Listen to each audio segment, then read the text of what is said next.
Virtual Bible Reading. Bacaan kita pagi ini terambil dari surat Ibrani pasal 2 ayat 1 sampai ayat yang ke-18. Persilahkan. Ibrani 2. Karena itu harus lebih teliti kita memperhatikan apa yang telah kita dengar, supaya kita jangan hanyut di bawah arus. Sebab kalau firman yang dikatakan dengan perantaraan malaikat-malaikat tetap berlaku, dan setiap pelanggaran dan ketidaktaatan mendapat balasan yang setimpal, bagaimanakah kita akan luput jikalau kita menyia-nyiakan keselamatan yang sebesar itu, yang mula-mula diberitakan oleh Tuhan dan oleh mereka yang telah mendengarnya kepada kita dengan cara yang dapat dipercayai.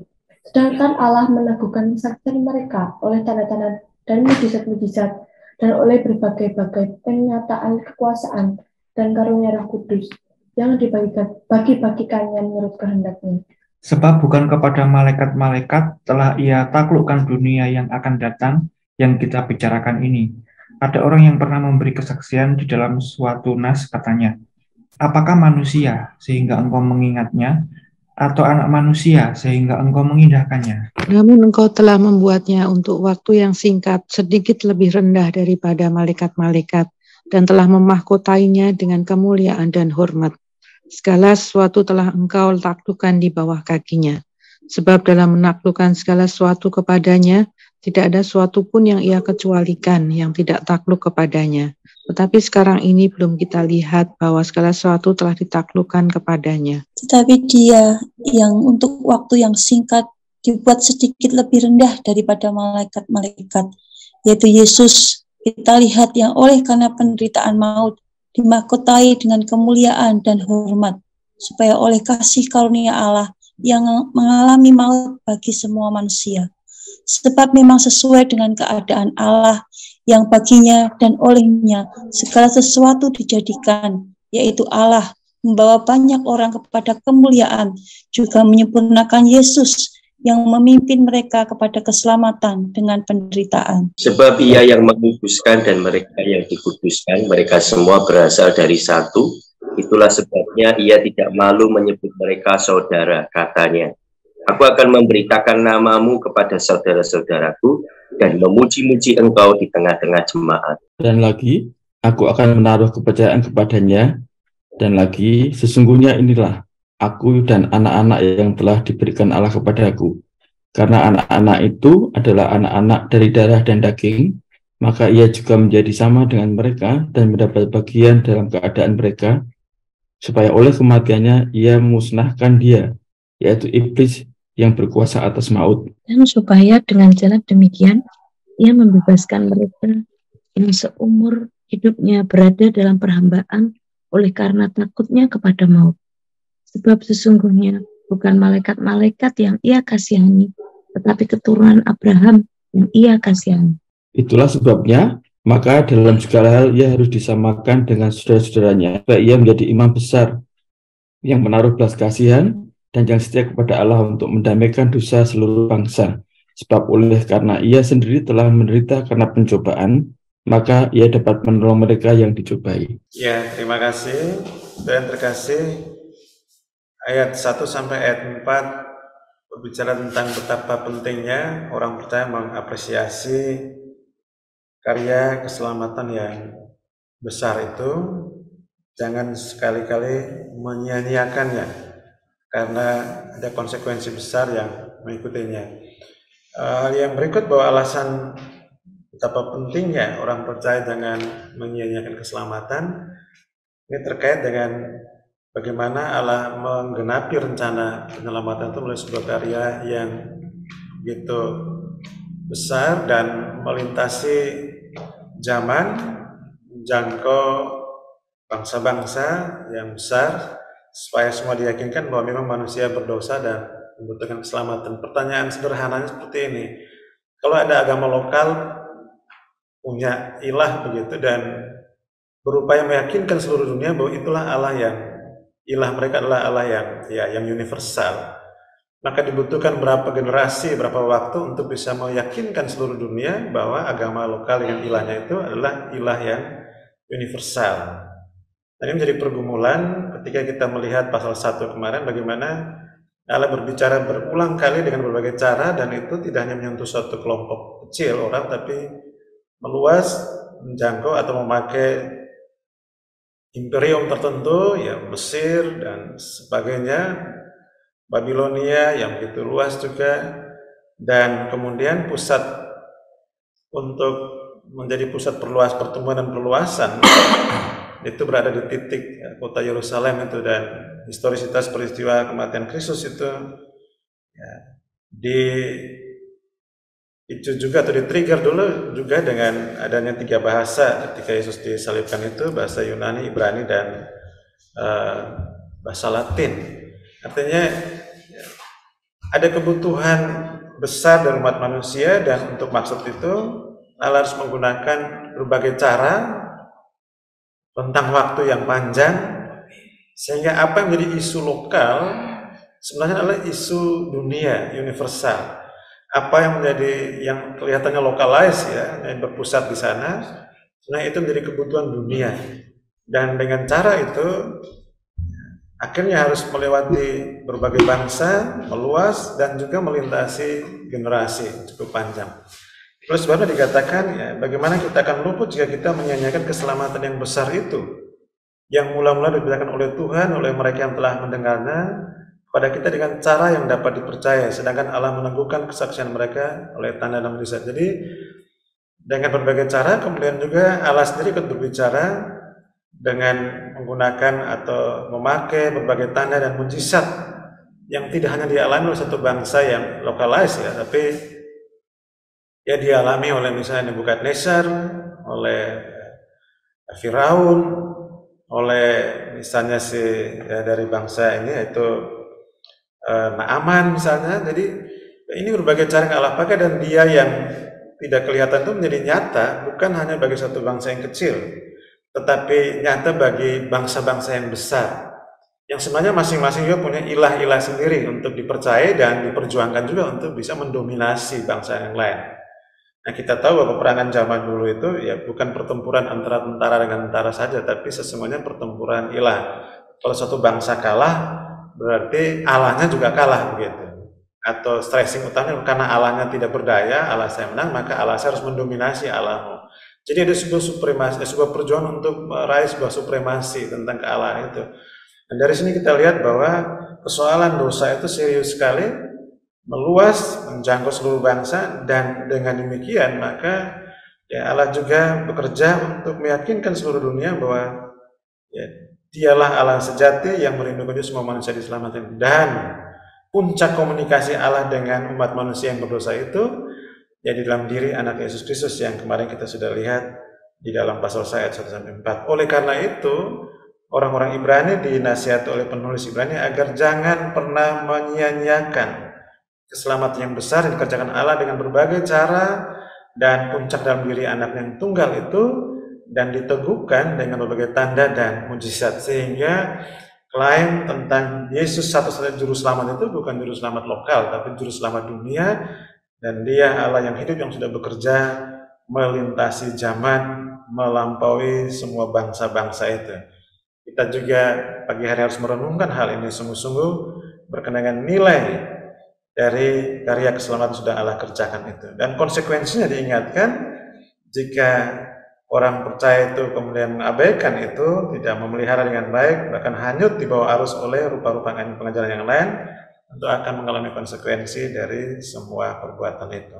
Di dalam ayat 5-9 ini dijelaskan satu data penting bagaimana meneguhkan lagi pada ayat yang ketiga tadi dan ayat 4 berkenaan dengan Kristus Tuhan yang untuk sementara waktu dia begitu direndahkan, tetapi kemudian ditinggikan. Ayat yang ke-9, tetapi dia yang untuk waktu yang singkat dibuat sedikit lebih rendah daripada malaikat-malaikat, yaitu Yesus. Kita lihat yang oleh karena penderitaan maut dimahkotai dengan kemuliaan dan hormat, supaya oleh kasih karunia Allah ia mengalami maut bagi semua manusia. Jadi eksistensi Kristus dia sudah dalam kekekalan, tapi kemudian inkarnasi itu dia ya datang ke dalam dunia ini dan menjadi lebih rendah untuk sementara waktu, sementara masa inkarnasi di dunia ini, selama hidupnya di dunia ini, dan lebih rendah dari malaikat, tapi Yang kemudian setelah karya penebusan itu dilaksanakan secara sempurna, ya, dia bangkit dari kematian, dan ayat ini dikatakan bahwa dia dimahkotai dengan kemuliaan dan hormat. Ya, bagian lain dari Alkitab kita temukan di sana bahwa dia kemudian ditinggikan dan diberi nama di atas segala nama, sehingga ya dalam nama Yesus itu akan bertekuk lutut semua lidah dan semua lutut akan mengaku dia, menyembah dia, dialah Kristus Tuhan bagi kemuliaan Allah Bapa. Nah, setelah yang terkasih, jadi penghargaan terhadap nilai keselamatan begitu besar itu harus diikuti dengan sebuah kesadaran diri bahwa itu dikerjakan oleh Kristus Tuhan yang begitu mulia dalam preeksistensinya, tapi dalam kemuliaan dia turun menjadi sama dengan manusia, bahkan ya, menderita menjadi manusia yang betul-betul tidak berdaya, dikuburkan, tapi puji Tuhan dia bangkit dan dia layak menerima segala kemuliaan, hormat, dan pujian. Nah, itulah sebabnya kesadaran kita tentang betapa besarnya nilai keselamatan itu juga diikuti dengan kesadaran bahwa yang mengerjakan karya itu ya, melakukan sebuah tindakan yang sungguh-sungguh luar biasa, merendahkan diri dalam ketaatannya kayu salib dan mati seperti ya, bahkan dikatakan lebih rendah daripada manusia karena kematian yang terkutuk di kayu salib itu. Dan Allah sangat meninggikan dia dan membawa namanya, dan kelak nanti siapa saja yang tidak mengaku dia sebagai Tuhan dan Juru Selamat akan ya, binasa atau dihukum kekal. Dalam ayat yang ke-10 sampai ayat 18, dampak atau nilai dari karya Kristus itu tidak hanya menyelamatkan manusia berdosa yang percaya pada, tapi juga memusnahkan iblis yang sebenarnya membuat manusia hidup dalam ketakutan akan maut. Di dalam ayat yang ke-14 sampai ayat 18 kita menemukan hal itu secara khusus. Ayat 16, sebab sesungguhnya bukan malaikat-malaikat yang ia kasihani, tetapi keturunan Abraham yang ia kasihani. Itulah sebabnya maka dalam segala hal ia harus disamakan dengan saudara-saudaranya, supaya ia menjadi imam besar, imam berbelas kasihan, dan yang setia kepada Allah untuk mendamaikan dosa seluruh bangsa. Sebab oleh karena ia sendiri telah menderita karena pencobaan, maka ia dapat menolong mereka yang dicobai. Dan dengan jalan ini, kita lihat ayat 15 juga, dan supaya dengan jalan demikian ia membebaskan mereka yang seumur hidupnya berada dalam perhambaan oleh karena takutnya kepada maut, ya, dengan membinasakan iblis yang berkuasa atas maut itu. Jadi Kristus Tuhan yang merendahkan diri bahkan lebih rendah daripada malaikat dan mati secara terkutuk itu di kayu salib telah bangkit, dan kemuliaan karyanya itu yang membinasakan iblis yang berkuasa atas maut, dan dengannya membebaskan manusia berdosa yang ya, menghambakan diri atau diperhamba oleh maut itu. Dan inilah satu bentuk yang nyata sekali dari karya Allah yang begitu mengasihi umat manusia, dan untuk menyelesaikan problematika manusia itu harus mengutus anak yang tunggal untuk mati tersalib di kayu salib bagi semua umat manusia. Dan dampak karya Kristus ini juga bersifat universal, dikatakan mendamaikan dosa seluruh bangsa.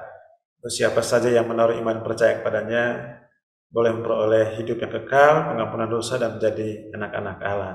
Jadi dengan jalan ini kita melihat bahwa betapa besar dan nilai karya Kristus itu, karya penebusan itu bagi bangsa-bangsa, dan setiap orang dari seluruh bangsa boleh menikmati karya penebusan Kristus yang begitu bernilai itu dengan menaruh iman percaya kepadanya. Amanat teks bagi kita pagi ini, keselamatan dalam Kristus itu merupakan karya terbesar Allah untuk setiap orang yang beriman kepadanya. Dikasih, maukah saudara dan saya menghargai sungguh-sungguh keselamatan yang sudah diterima, dan juga memberitakan kepada orang lain, kepada bangsa-bangsa, agar semuanya boleh datang pada Kristus. Panggilan ini bagi kita melekat pada kita sebagai orang percaya, dan pagi hari ini saudara saya juga terus dimotivasi untuk memberitakan Kristus dan senantiasa memperhambakan diri kepada Kristus yang adalah Allah yang tinggi, agung, dan mulia, dan mewujudkan itu secara praktis melalui hidup kita dan pelayanan kita. Tuhan memberkati kita semuanya. Amin. Ya, kita responi firman Tuhan pagi ini karena betapa besar kasih Yesus pada kita semuanya. Kita nyanyikan betapa besar kasih-Mu.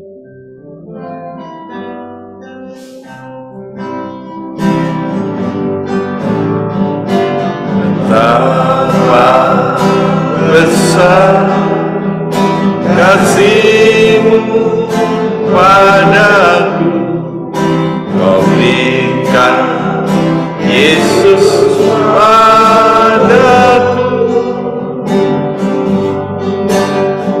supaya aku tidak binasa, melainkan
Biarlah pagi ini kita bersyukur karena kasih karunia keselamatan di dalam Yesus. Kita menjadi bagian orang-orang yang memperoleh hidup yang kekal. Kita bersyukur bersama-sama. Terima kasih Tuhan, terima kasih Tuhan. Kami mengucap syukur dan kami ada di dalam Yesus Kristus. Terima kasih, kami mengucap syukur untuk kasih karunia keselamatan di dalam Yesus Kristus. Kami mengucap syukur Tuhan buat kebaikan-kebaikan-Mu. Tuhan, kami ada sebagaimana kami ada saat ini dan kami terus bersyukur. Terima kasih Tuhan, terima kasih di dalam nama Tuhan.